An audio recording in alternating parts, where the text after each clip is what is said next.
to advertise himself as the oldest city area of America. Now, I put Jacksonville / St. Augustine because at that time, in the beginning of St. Augustine, it covered more area than that. The peoples came down and this was the St. John River area. So it was more than just where St. Augustine is now. It was part of Jacksonville, St. Augustine area. So it's this whole area. And that's why I put Jacksonville / St. Augustine. Now, in it, you'll see that Nineveh was at this part. You see this peninsula shape? Well, you see Jacksonville was over in this northern east side. Now, Nineveh is where? Northern east side. Nineveh had a city about 20 miles outside of it called Calla. Jacksonville got a city about 20 miles outside of it called Callahan. Now, is this a coincidence or what? See, when God wants a message, society don't know why they will name a city Callahan. Do you think these people knew this? Probably didn't, have no idea, but it was named Callahan because God knew that message gonna come forth, and he said the truthism under the teaching of Jesus that it will be a sign, and that's what we have to see. It's a sign. Now, we see this. Now, I want to get into something because Nineveh in history failed. Nineveh in the Bible did not fall. Now, we got to understand something. Nineveh failed because the area of Iran, Iraq, Central Asia, that's included our day now, China. These areas, Nineveh and Assyria failed because they had a conflict. In the Bible, you see Babylon and etc. Babylon is dealing with Iraq, and you're dealing with Iran and those areas there. Now, what we got to understand is at this time, what we're dealing with Iran, Iraq, Central Asia, deal with China. Because why would I put China there? I put China there because right now, China is really pissed off with America by holding the preferred currency status. China wants that. China has a large gold reserve, silver reserve, and China feel like they should be having that. And America owes China a lot of money as well. And America been the preferred currency status for quite a while. And you also have Saudi Arabia. Okay, we protect Saudi Arabia, but what have happened in the past and what caused Saudi Arabia to be upset, and they taking sides with China and the Soviet Union. What happened is that when we look at it, our oil, our money, our greenback been backed by the petrodollar. And people's asking today, why our oil, our currency was $3 and something. I mean, our oil or gasoline, $3 something, and it done dropped down because these individuals is flooding that market now. They ain't respecting the petrodollar. So you can't keep a currency up when they are intentionally doing what they're doing. And we have to see these things. Now, will conflict come out of this? Eventually something is going to happen. And this is why this is. Something is going to happen. Now, am I teaching fear? I don't want you to fear because God wants you to straighten it out before that something occurred. That's why Nineveh in the scripture didn't fall, because the people did something about it. And this is very important to America to see where they're going at this particular time in human history, that they could turn this thing around and do something about it. That's what the Son of Man that Nineveh was. Son of Man means prophet, and that's what the Son of Man must do today. And simply, Son of Man is a prophet. That's what it is. The prophet must do what Jonah did back then. He must warn the peoples of the pending danger that they're about to go in, and that this was known all back during the time of Jesus. So it's very important for us to get that message. Now, people will say, well, let's get to the Noah part of the Jonah syndrome. Now, people will say, that's in the church today, well, my preacher ain't never taught that. Preacher wasn't given this revelation. And we got to understand that. Now, if you go with that attitude, well, my preacher don't tell us that. I accept it to be true. Oh, then didn't Jesus say, didn't the truthism under Jesus said that they would be like Jonah? The days would be like Jonah, and the days also would be like Noah. And what was the days? How did Jonah and Noah fit together? Jonah was the messenger. Noah also was a messenger. The sign said going to be a similarity. In other words, the attitude of the people, they're going to be like in Noah time. They didn't want to hear what Noah had to say. At the time of Jonah, the people, what? Jonah taught it and they repented. Why did they always see in the Bible talk about Jonah before talking about Noah? Because they realized some of the people are going to follow the heartbeat of God with Jonah. But then some of them are going to be disobedient and they're going to say, I don't want to accept that. And this is why Noah and Lot have the greatest similarity to themselves, and Jonah have where the people survived. And we must understand that. The peoples at Lot time, the city was destroyed. During the time of Jonah, the world that around Noah was destroyed, and only a segment of the people. In Jonah time, it was a great amount of people, not just a few people, not just a family of people, but it was a great people. And he want to show you, that's what Jesus' brain is about, is that I want to save lives. I want to save lives that there'll be flesh on this earth and in this nation to carry on in these other ages, in the Bronze Age, in the Silver Age, and in the Gold Age, of the procession of the equinox. So do you think God want to get you scared and destroy you? No, he don't want to get you scared, and he don't want to destroy you. Now, let's go into something political. Now, how would this fit in our, just say, city of Jacksonville right now, in the political arena? I had a city council come to me, and I'm not going to call their name because I haven't talked to them about calling their name on this. And they came to me, I could say it because it happened to me. And they asked me, they was running the campaign, and they asked me, Armstrong, I've heard about you.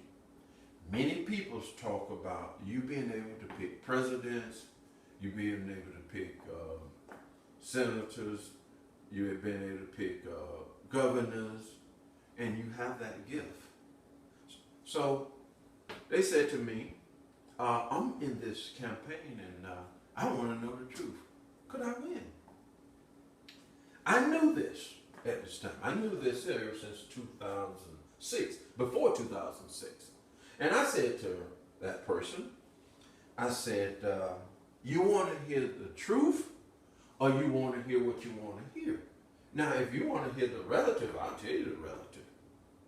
But if you want to hear the truth, on the truthism, I'm going to tell you truthism. She said, no, I heard about you and I want to hear the truth. And I told her exactly what it was going to be. When everything hit the fan, everything happened, and the individual thought that this person wasn't going to make it. At the time when I told her this person ain't really have enough money to even make a difference in winning that election. And the election was the mayor's seat in Jacksonville, Florida. I told them that this guy was going to win, not because of the color of his skin, because he fit the mythology. Because this sign is active in our day, in our time right now. And if you want to see this, you could go in any area that show Assyria and show America, and you could be able to pull them out. I took almost 100 identification marks, and every time I looked for one, it fit. Every time I looked for one in Assyria, it fit America. Assyria, it fit America. I said, darn, to myself, I said, oh, Jesus, that's the real truthism under you. That's the real deal. Now when people want to see history repeat itself, all they really got to do is teach Assyria and America, Nineveh, and Jacksonville, St. Augustine, the history that revolved around Jacksonville, and the history that revolved around Assyria, and you can see history repeats itself. Now, why is that so important? This black guy had ended up winning the mayor's seat. I'll name his name, Mayor Brown. Okay. I told them also that he only had 4 years. Where did I get the 4 years from? Because the character that ruled in the area of Nineveh at that time had only been there 4 years. So I say, well, this guy only had 4. Did I know it? Did I know it? From the intuitive mind, I knew it. From the 2 eyes I have, no. See, this is the difference. The physical consciousness and the spiritual consciousness is always there. And unless you fine tune it, it's a war there between the spirit and the flesh. It's a war there. See, that spirit, intuitive consciousness, it is true always. It knows the truth always. The physical is on a different vibrational level than the spiritual, because we in this physical body, we in this third, fourth dimensional frame. So we have to learn how to take that spiritual and make a balance where the radiation is like where we vibrate, the vibrational currency become one. That's when you bring that balance in there. Then you can communicate. It's like changing radio station. If you change a station here, and you're going to get that. You change a station there, you're going to get that. But when you look for a station to fit that environment and you're looking for that particular thing, you change the station there, you're going to get that. That's what you want, that particular city, that particular place. And this is how it is when it comes to taking the physical way things are seeing it and the spiritual way and kind of combining them together, that these revelations could be taught to you. Now, maybe a later day I can explain that a little bit more. Now, or better. Now, but what I want to show you is that before Mel Brown got in the seat in Jacksonville, Florida, we had a sheriff running against Mel Payne. Never forget that. And I had a radio program at the time, and I said, you know what? I said to my niece, I told her, I said, let's do some research about this. Let's just compare and find out about the characteristics of the leaders in Assyria and tie me in with Jacksonville. So when I got into it, I said, well, who would I say going to win the mayor's race? And there was a thing written on Sheriff Glover's website about Mel Payne. And I liked it, Glover, not because he was black. I just saw certain people you just like, you know. And he seemed like a, you know, good guy. And he had on there, he was beating him down, you know, in such of a way about his, you know, the way he carries himself. I'm going to say it like that. You know, I'm not here to expose him, man, because everybody, you know, it's good in everybody. So I'm not here to bash he was this. But he said something about him having homosexual tendencies. Whoa! That was a key. Now, the guy that before Brown, if you study history, the tablets that they discovered, he was the only one, of the first one they ever in Assyria, king in Assyria, that had homosexual tendencies. So when he said that, and I found out that that characteristic fit with him, I even went downtown. You know how you go downtown, and I was talking to people. I had some business to take care of, and I asked young ladies that work in the office where the future man worked in. I said, you know, you got to do it kind of quietly. I said, how about this guy? You know, ladies gonna tell you, you know. There's one thing about if somebody got certain tendencies, ladies gonna know better than men's. And this is what I learned. So I asked the ladies, you know, how is he in it? And they don't say it now, you know, they ain't here to talk about when they fellow workers like that. They just do their hand a certain way, you know. If they do their hand a certain way, a female, you know, and if you're talking about how is he got sort of like this or that, they read between the lines. They'll tell you. Okay, so I said, okay then. And they tried to straighten that up, you know, got him married and all that. And he seemed a good guy. I'm not here this is not to beat that and say the worst of everything. This is to teach a revelation. But in order to teach the revelation, you got to teach the truthism so the people can look at the truthism and know that this is from God. This is divine revelation. This is a divine message that needs to be taught to America right now because America is in trouble. Why did Jonah come to Nineveh? Because Nineveh, the Assyrians, was in trouble. What was the trouble? They was about to lose their nation. Why did they put on sackcloth of hair? What do sackcloth of hair mean? It means death, lies, people dying, etc. It's not just people's in the street. America has almost more abortions than any other nation in the world. People don't even pay attention to stuff like this. That's death. You're killing an innocent child. And there's more behind that, but this is not to push that. It's to say that God see America worth. It see what America is doing. And God is sending a message through me, and others are going to get that, and through others that, hey, I see you. And we need to see the divine presence of God activated today. I don't need to build another church. You should not be building another church. This is what you should be teaching. And if you're not teaching this, you are not in the will of God. And that's the difference between Moses and Pharaoh. Moses had a rod, Pharaoh had a rod too. But what was the difference between Moses and Pharaoh? The difference between Moses and Pharaoh, that Moses was connected with God at that present moment, at that time in human history. Pharaoh went through a lineage of the connection, but he was not connected to God like God wanted him to be, and that's why God could not speak through Pharaoh. And that's why God gave Moses a greater rod.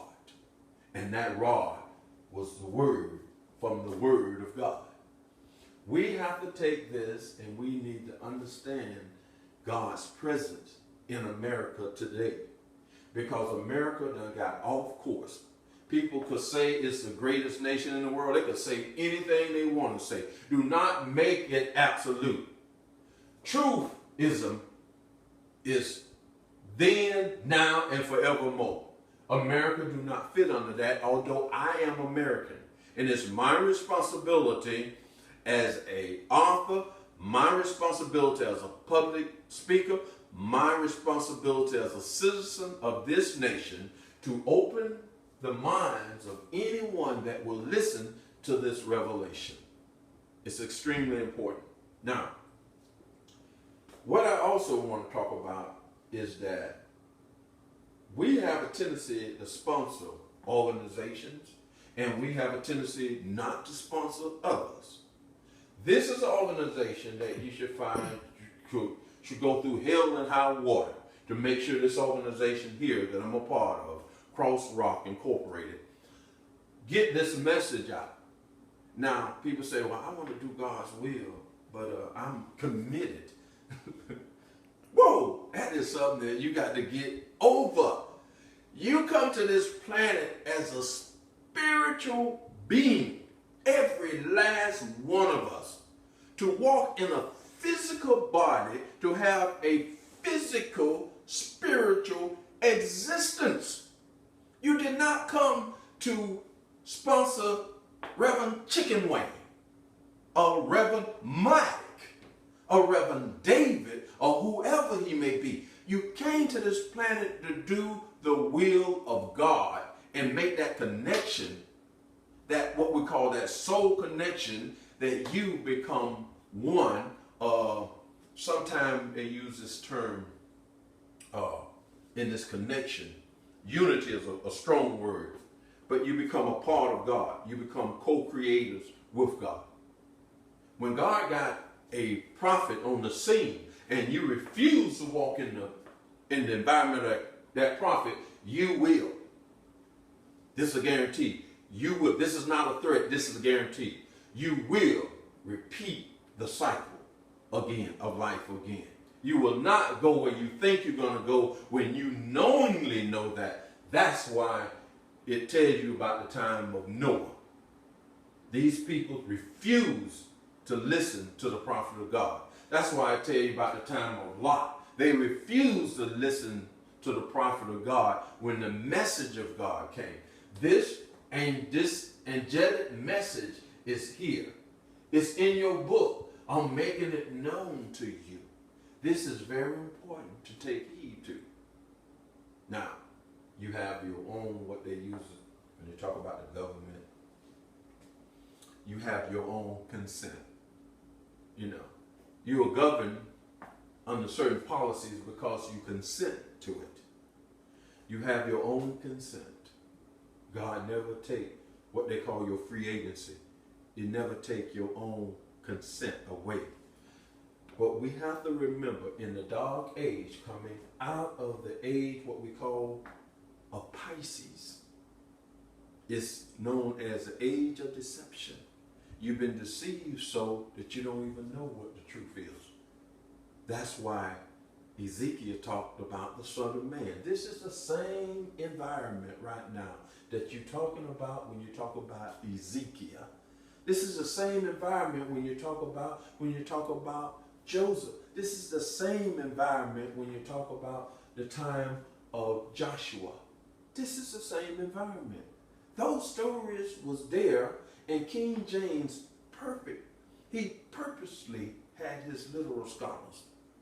They the one had the knowledge to put this into a Bible, put it into a Bible that we could be able to read and understand and be taught the truth, because they knew, and they studied alchemy, etc. They knew the arts, unlike the ministers of the day. They knew the arts. They knew exactly what fit this nation of America. And what fit this nation of America is what they gave you. You could go and read a German Bible. You could read a Bible of they had for the English people. And then you could read American Bible. You ain't gonna see the same thing. They're gonna be different. You go and read a Bible that the Jews have. They're gonna have a lot in common in the Old Testament, but it's gonna be a lot that's different. And we have to understand this.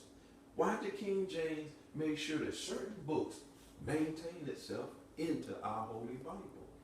He knew what was going on because the literal scholars knew what was going on. And the literal scholars, they weren't all trying to deceive you. Don't get me wrong, because they put this in there. They weren't all trying to deceive you, but they knew that it took someone like them that had the ability to look inside the word, not on the surface of it, but inside this to translate these truthisms. And this is a truthism. Now, when somebody see Assyrian America, and the word that they put, this truthism was put under Jesus. This is a truthism put under Jesus. So when you see a truthism put under Jesus, you should have the utmost respect. If you really believe in the Christ spirit, no matter who they put it under Jesus, you must recognize the Christ spirit.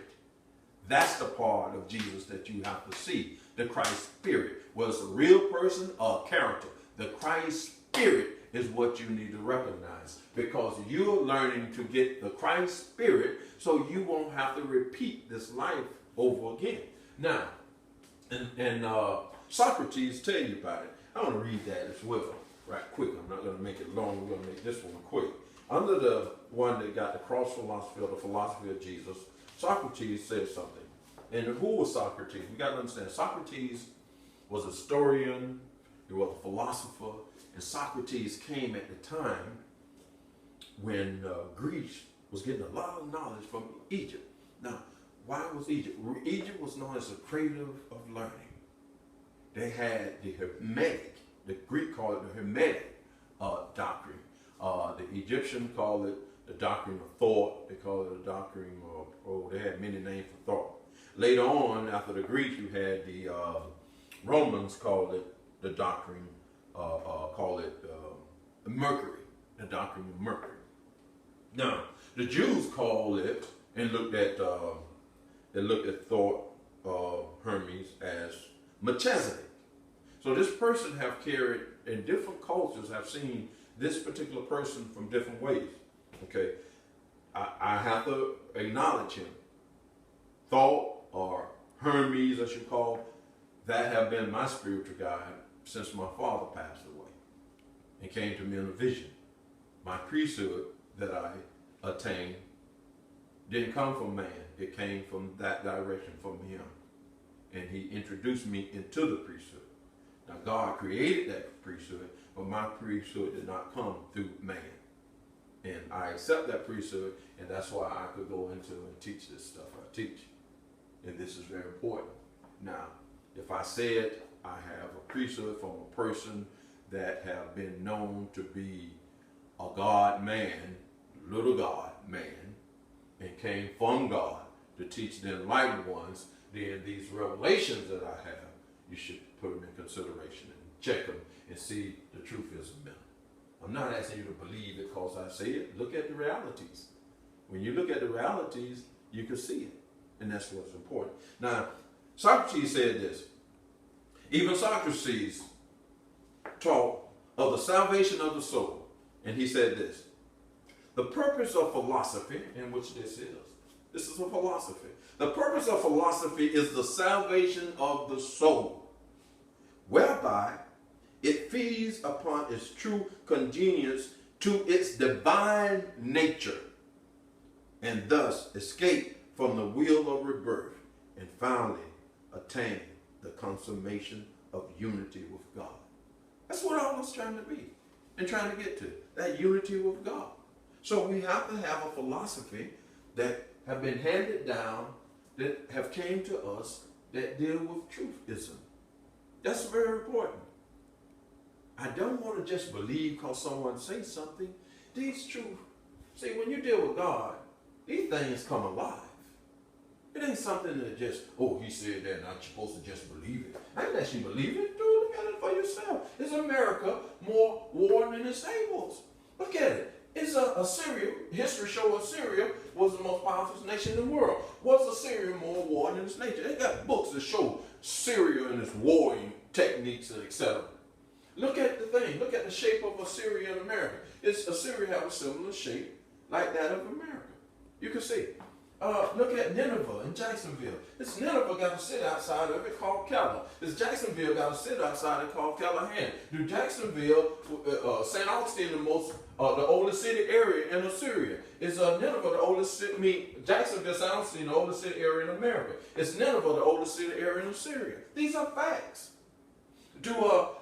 Nineveh is in a shape similar to Florida, with a Tigris River on one side and Euphrates on the other. Body water on this side, body on that. It's a peninsula shape. It's Florida the same way. They landed over here, Gulf of Mexico over here. These are realities. This is no joke. God wants you to get it. And this is what we have to see. It's time for me to wind down. I got to listen to my cameraman now. Is it time to wind down? Okay. Now, I want you to see this because this is the first lecture of many of this particular subject. This lecture has to be taught to all Americans and other peoples as well. But the American population, the American church, and if the church think I'm trying to beat on them, I am sorry. I'm not trying to beat on the church. I'm trying to say to the church, don't be like Noah and think you know everything. Listen to the truthism so you could guide your people down the right road. This is the straight and narrow road. It's the road that comes from here. That knowledge from here. That divine knowledge. If Jesus said it, we must listen to it. And that's what's going on. And if you don't believe that Jesus exists, that's fine. Listen to the truthism anyway. Because the key to it is not so much the physical man, it's the spiritual philosophy. That's what we got to always remember. The philosophy is the salvation of the soul.